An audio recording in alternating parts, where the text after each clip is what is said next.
Jésus alluma tant d'amour en moi, pour sa douce souffrance, que c'était plus dur pour moi de ne pas souffrir. Jésus alluma tant d'amour en moi, ce vif désir qui prit vie en moi ne s'est jamais éteint. Dans la Sainte Communion, je ne demandais rien d'autre, plus ardemment, qu'il me soit permis de faire l'expérience de douces souffrances similaires aux siennes. Quelquefois, il me satisfaisait en enlevant de sa couronne une épine, qu'il jetait dans mon cœur, occasionnellement. Il enlevait les clous de ses mains et de ses pieds, et les jetait en moi, ce qui me causait des douleurs très grandes, mais jamais égales aux siennes. À d'autres occasions, il me semblait que Jésus prenait mon cœur dans ses mains, et qu'il le serrait si fort que la douleur me faisait perdre l'usage de mes sens.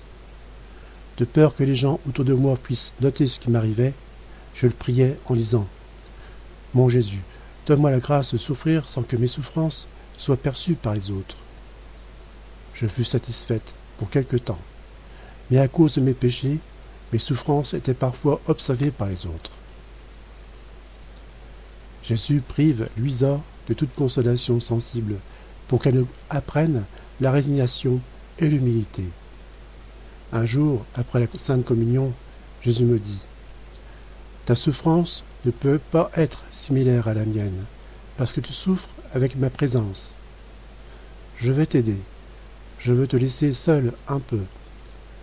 Sois plus attentif qu'avant, parce que je ne te donnerai pas la main pour te supporter et t'aider en tout. Tu agiras et tu souffriras avec bonne volonté, sachant que mes yeux seront fixés sur toi, même si je ne me laisse plus voir ni ressentir par toi. Si tu me restes fidèle, je te récompenserai quand je reviendrai.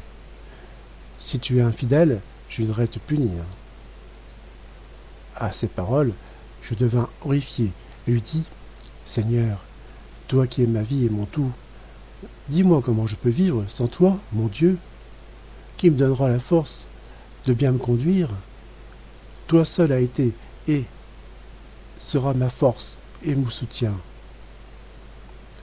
Est-il possible que maintenant tu veuilles me laisser un seul moyen, privé de ta présence, après que tu m'aies invité à laisser le monde extérieur et tout ce qui va avec?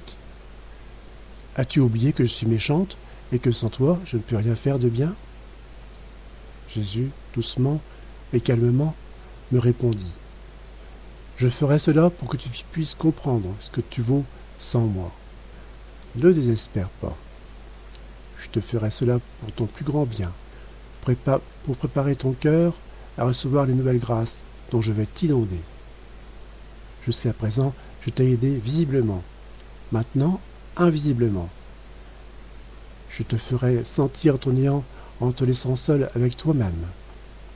Je vais faire en sorte que tu atteignes la plus profonde humilité, et je te donnerai mes grâces, les meilleures, pour te préparer pour les hauts niveaux auxquels je te destine.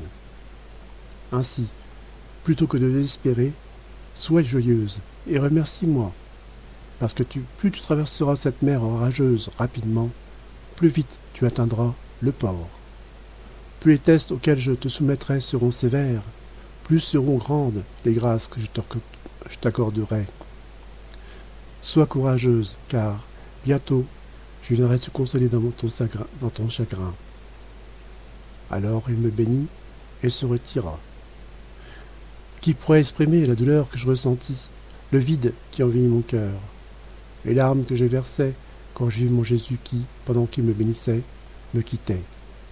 Néanmoins, je m'étais résigné à cette très sainte volonté, et après avoir embrassé sa main 1000 fois, cette main qui me bénissait de loin, je lui dis « Au revoir, saint époux, au revoir.